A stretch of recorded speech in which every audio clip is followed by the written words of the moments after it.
I'd like to talk with you about designing the removable partial denture. I've been trying to think of some way to relate this message to you, this of designing, which would be meaningful, one that would motivate you to do a lot of reading about designing. I really haven't been able to figure out just which way to go. Designing is probably the most important part of the removable partial denture.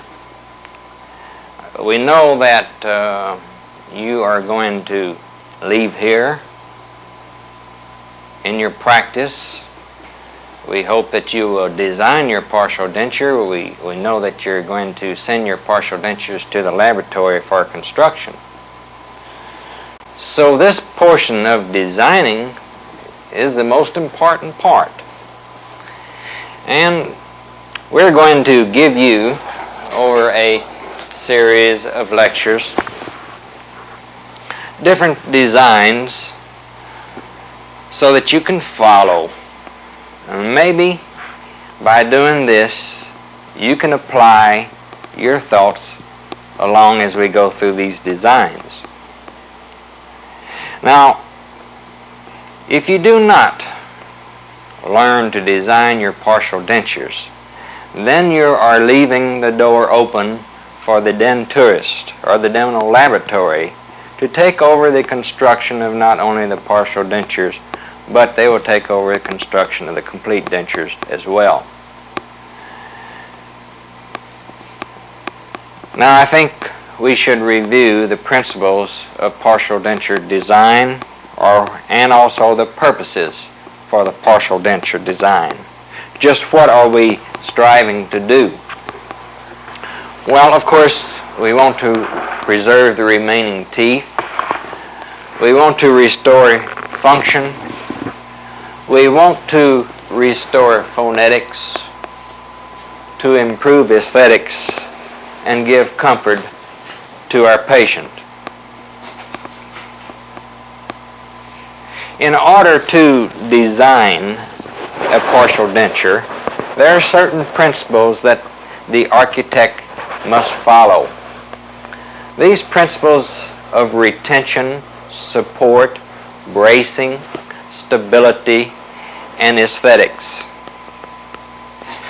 Now, as we look at each principle, again, by itself, retention is accomplished by the terminal third of the clasp being placed into an area of known retention. This is why you have surveyed your diagnostic casts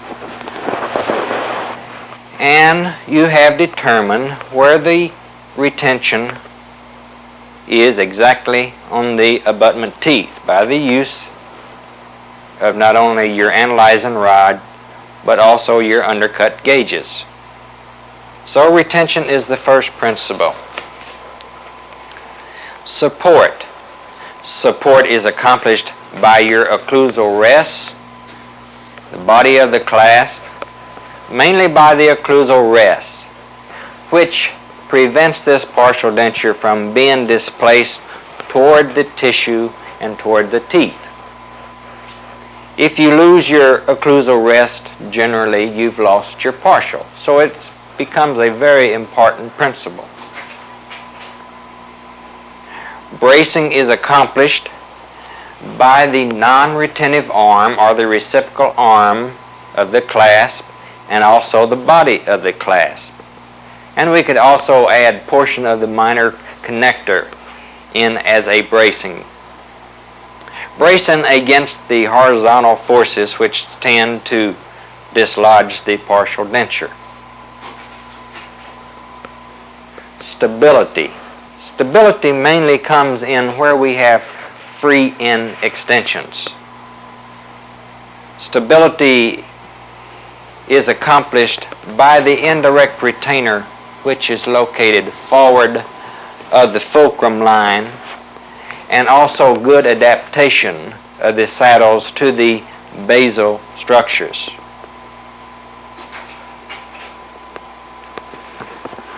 Aesthetics is accomplished by choosing the proper clasp for the patient, making sure that the clasp is placed as low as possible on the abutment teeth so that they are as far out of sight as possible.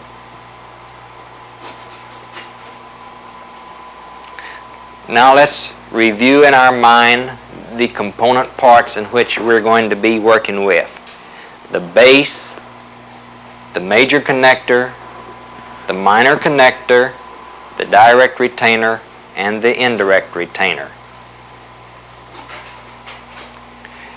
And as we look again at a partial denture, we can picture these different component parts.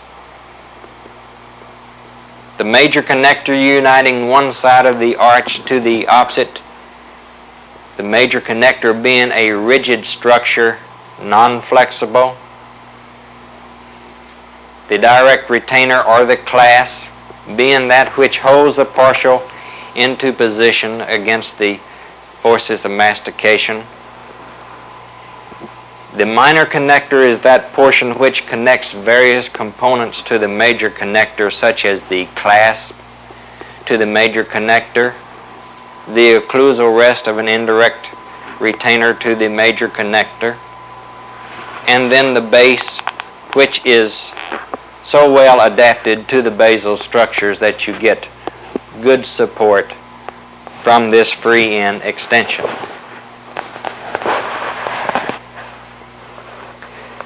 Now, as you design a partial denture, after you have derived at a tilt, the first thing that you want to do is to place in the occlusal rest, that for support. The next thing you want to do is to place in your retentive arms for retention against the vertical forces which tend to lift the partial away from the tooth and the tissue. Then we place in our bracing arm, that the non-retentive arm, or the reciprocal arm, which acts as bracing against those horizontal forces. And then if we have a free end extension, we place in our indirect retainer forward of the fulcrum line and our saddles over our free end extensions to give us stability.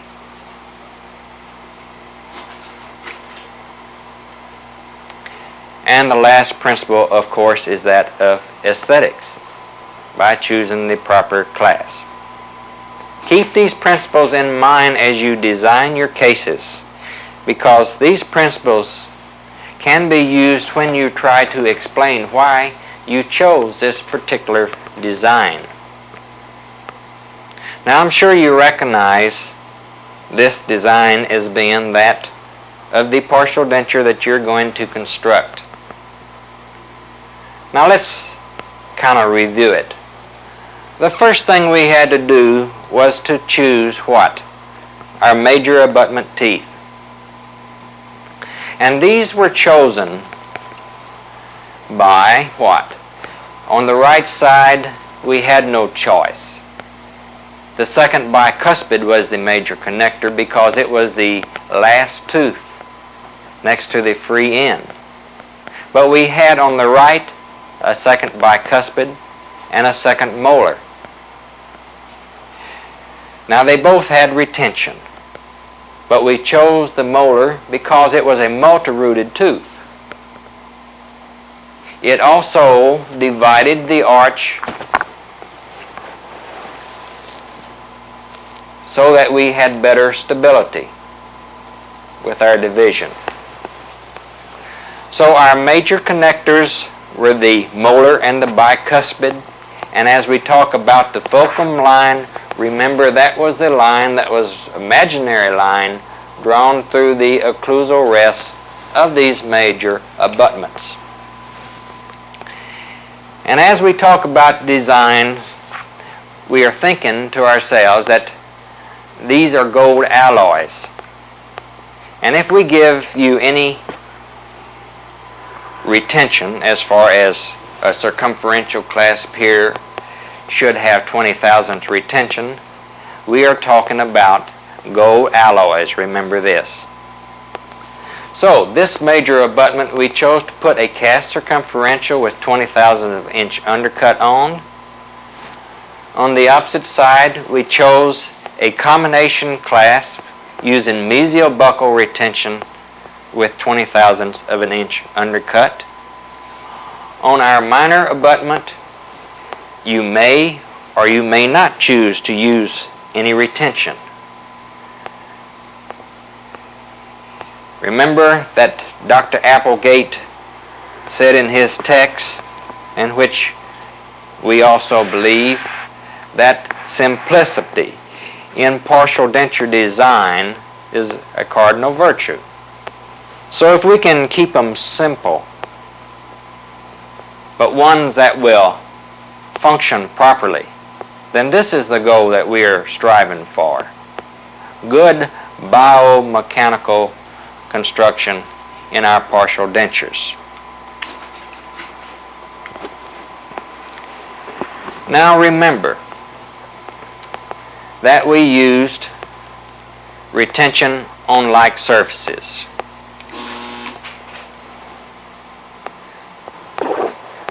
Now, for instance, retention on buckle of this side, buckle of the other side. Remember also that we used a combination clasp on one side of the arch on our first design. But over here, we are using also a combination clasp with mesial buckle retention. So therefore, we are placing our retention on like surfaces.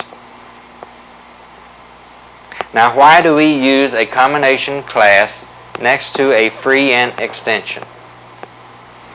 We prefer the combination clasp because it is a round structure, it is fibrous in nature, and being a round structure and fibrous, it will flex in every direction. Therefore, it is not only adaptable, but it acts as a stress breaker, and it is also easy to repair.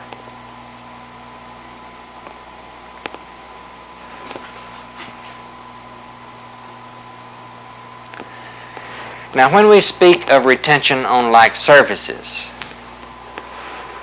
we mean buckle on one side and buckle on the opposite side. As you see here, not all the time will we find that the abutment teeth will have mesial buckle retention on one side and mesial buckle retention on the opposite side.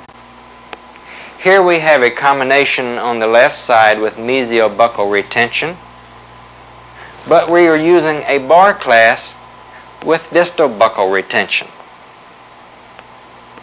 Now this is quite all right as long as it is buckle and buckle, or lingual and lingual, on the major abutments. Now the bar clasp, we are using distal retention, and only distal retention can be used with a bar clasp when it is next to a free end extension. We cannot use a bar clasp with mesial retention. We cannot use a circumferential clasp with mesial retention, a cast circumferential, because these clasps are too stiff and they will not flex sufficiently. If we use them, then we are producing too much torque on this abutment tooth. Now you say, well, why don't we trim the clasps down so that they will flex? if we were to trim the cast circumferential clasp to the desired thickness, that they would flex sufficiently to give us more or less of a stress breaking action, they would be too thin and they would break. Therefore, we can only use the bar clasp with distal retention next to a free end extension. Remember, the bar clasp came in several shapes. Came in the shape of a T-bar, a U, or a reverse L, or an I. So we had several choices here. Here we have the use of the T-bar. Now only the distal arm is into the area of undercut, and most important, the body and the mesial arm of this T is in the suprabulge region of the tooth. It is above the survey line. And this is where so many of us make mistakes, by placing the body of the clasp and the mesial arm of the clasp of the bar into an area of undercut when it is next to a free end extension.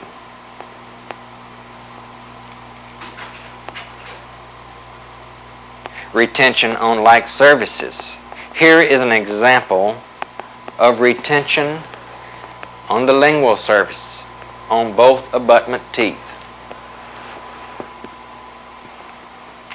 You will find probably that the second bicuspids on the lower are as far forward in the arch as you can go using lingual retention.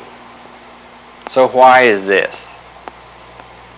It is because the teeth, as we go further forward toward the anterior, become much shorter mesial and distally.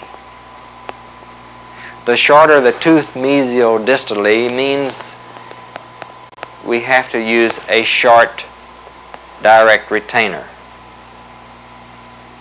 Therefore, if our clasp was too short, we would not get the desired flexibility from it. So generally, the second bicuspid is as far as we can go in the arch toward the anterior. And these are generally fairly large bicuspids. But it still maintains the rule, retention on like surface, lingual and lingual. Now we prefer not to use a bar clasp on the lingual of the teeth because of the shortness from the major connector to the abutment tooth. It becomes rather rigid. Also, the more parts that we construct out of the major connector, the more we have for the tongue to play with. Therefore, we try to stay away from the bar clasp on the lingual.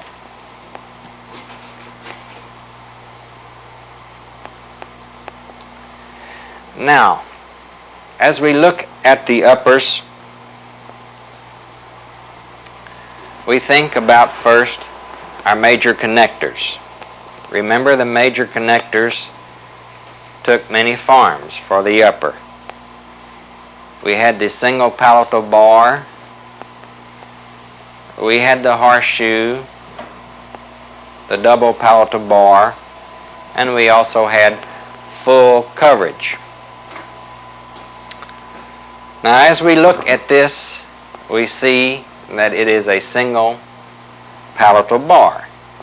And it is chosen because of the short free end extension that we see on the right side.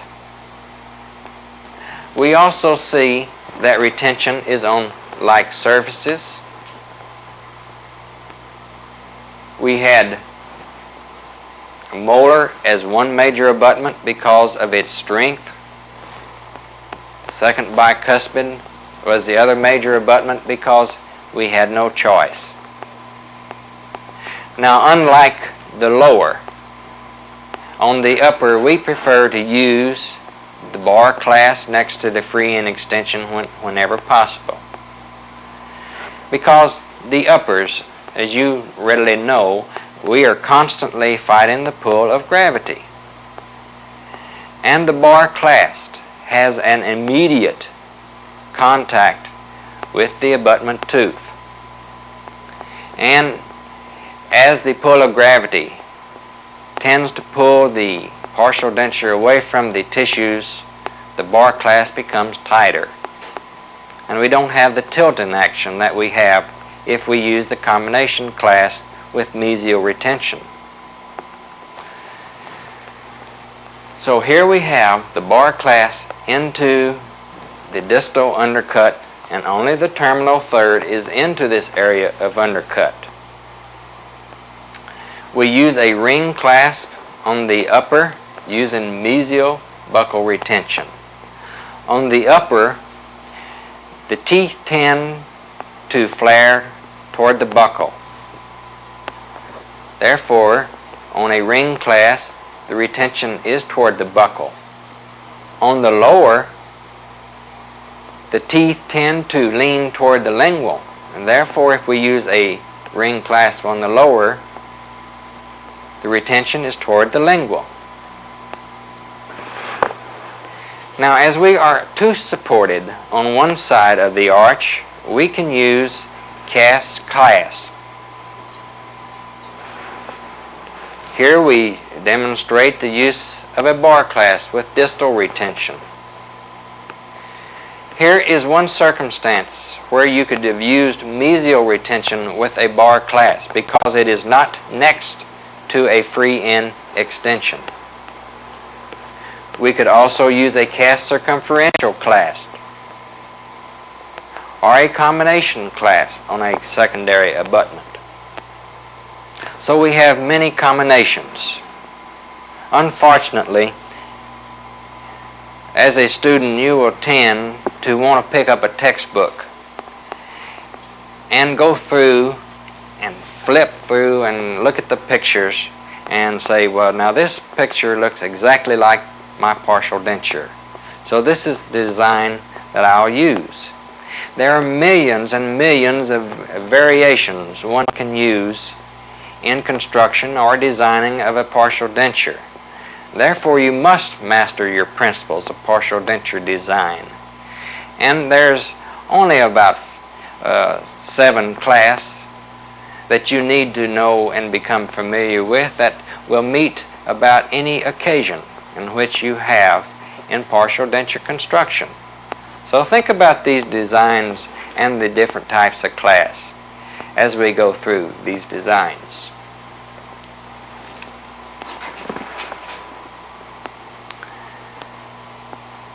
Now, the horseshoe palatal bar is used where the vault is deep, where we can cast the metal in more than one plane. Remember, no matter whether it's upper or lower, the major connector must be rigid. And the only way to make a horseshoe which is rigid is to cast it in more than one plane, and that would require a deep vault. Now here is a instance where we had distal retention on our major abutment. So instead of using the ring clasp, we chose to use the cast circumferential clasp. The ring clasp covers a great deal of tooth structure. The more simple clasp that we can use, the one that covers the least amount of tooth structure, would be the one of choice if it can be used on this particular tooth. Again, we're using bar clasp with distal buccal retention. Retention on like surfaces. Generally, on the upper, because of the pull of gravity, you will probably want to use some retention on your minor abutment as well. But if we use 20 thousandths on our major abutments, we should use less than 20 thousandths on our minor abutment. For instance, we could use 10 thousandths. Still, some individuals feel that one on each side is sufficient. But as I say, on the upper, due to the pull of gravity, just a little added security probably by using a little bit of retention. Another thing that you want to make sure that you do in construction of the major connector is to make sure that you design it so that the metal will go up to the hammer notch. Because as we add our acrylic resin over the basal structures into the mucobuccal fold, it continues posteriorly through the hammer notch, and we wish the metal to be here to pick up the acrylic resin as it comes through the hammer notch toward our palate.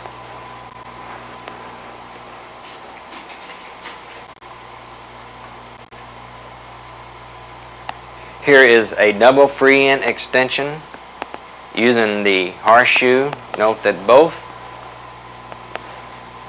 of the major connectors pick up the area of the hammer notch. Most desirable is to be able to use retention on the like surfaces using the bar clasp. When we have free end extensions, of course, we have indirect retention forward of the fulcrum line. Whether we use one indirect retainer or two would depend somewhat on the length of our saddle areas, our free end extensions. Another precaution that we want to make is that we always clear the incisive papillae. Now, if we were to place our design or our casting upon the papillae, we could expect a burning sensation from the patient. We could expect maybe a tingling sensation or a strangulation of the tissues underneath this major connector. And also, the major connector should end upon the anterior slope of the major rugae. But if the horseshoe is broad, as it should be for rigidity, it also has some indirect retention.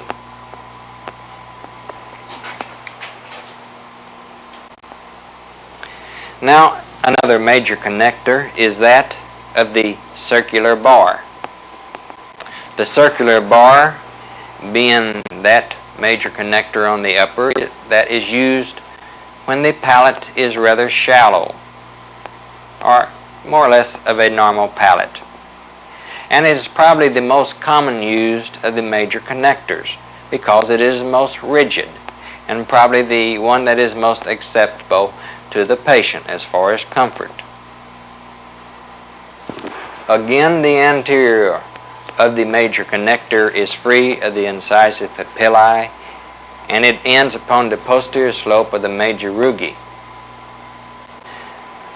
The posterior palatal bar is forward of the vibrating line, or the junction of the movable and immovable soft tissue. It is forward of the two fovea palatini. But it does pick up the hammer notch if we have a free end extension. That is very important. Now, as we know that it is beaded, and we know that we place small grooves into the area of the palate so that we get good adaptation of the major connector to the palate, this forms an I-beam construction which gives us rigidity also. Now, our major abutments again, on the right side is the second bicuspid, the molar on the left. Now, it could be reversed. If this was a weak tooth, we could choose the second bicuspid as a major abutment. But if we did choose this, the smart thing would be to place a clasp on this minor abutment or major abutment, which would serve the purpose if we lost our second molar. And there are two clasps, the combination clasp or the bar clasp with distal retention. Whichever way the tooth was contoured, this would be the clasp that we would have to choose. In other words, on your designs in which we pass out to you for your test designs, you do not alter the teeth in any form. Take the teeth as they are. There is a clasp that will fit the purpose.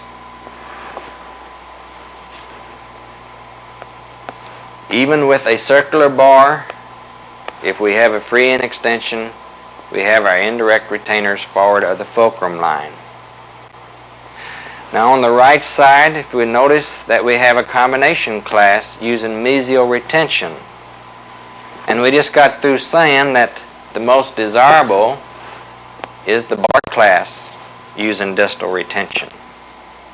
Well, we are not going to crown this abutment tooth to recontour it just to use the bar clasp with distal retention. We use the combination clasp because of its flexibility, but we make sure that we have good indirect retainers forward of the fulcrum line.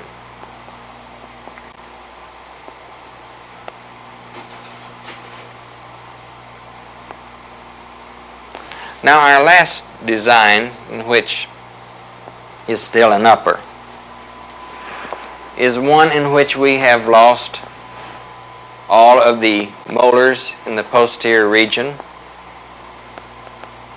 We are getting close to the area of full palatal coverage, almost close to the area of a denture because of lack of teeth.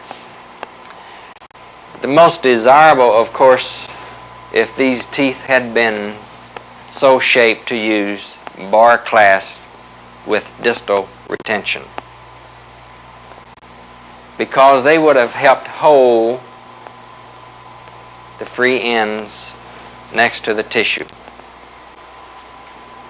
In a case where you have long free end extensions, it is almost impossible to keep constant contact with the tissues, even with the bar clasp, but they do help. But here we had to use the combination clasp because this is the way the teeth were so contoured.